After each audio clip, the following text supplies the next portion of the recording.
সবাইকে জানাই শুভ জন্মাষ্টমী। তো জন্মাষ্টমীর দিন আমাদের বাড়িতে ভোগ রান্না হয়েছিল। প্রতি বছরই জানো তো আমি নিজের হাতেই ভোগ রান্নাটা করি। দিদিমা থাকে তবুও আমি নিজের হাতে করি। আসলে আমার না ঠাকুরের কাজ করতে ভীষণ ভালো লাগে।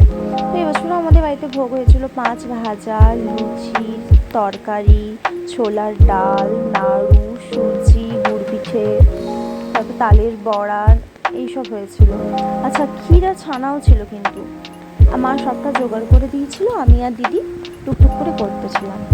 জানো তো, জানি না তোমাদের ওইদিকে হয় কি না, কিন্তু আমাদের এইদিকে হয় জানো তো।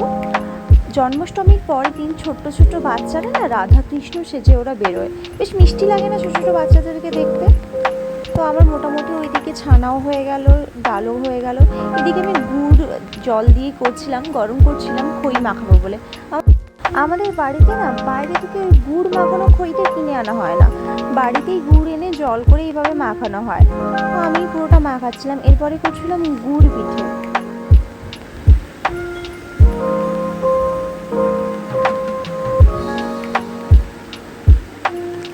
তোমার সাথে একটা গল্প শেয়ার করি। আমি যখন ছোট ছিলাম না, তো আমাদের ওইদিকে দেশের বাড়ির দিকে নন্দ উৎসবের দিন না এইভাবে পাড়ায় পাড়ায় না খই, নাড়ু, আটকড়ই ভাজা এইসব দেওয়া হতো।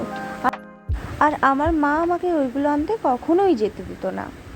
তারপরে সব কাজবাজ সেরে ভোগ টোগ করে গপুদাদাকে স্নান ফান করিয়ে গপুদাদার জামা পরিয়ে দিলাম। আর আমি গপুদাদাকে গিফট করেছিলাম রূপোর গলার।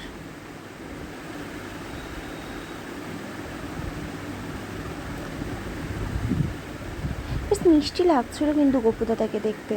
প্রত্যেক বছর মাই স্নান করিয়ে দেয়, এবছর মা দিদি বাড়িতে গেছিলো বলে আমি গপুদাদাকে স্নান করিয়ে ওকে সুন্দর করে সাজিয়ে দিলাম।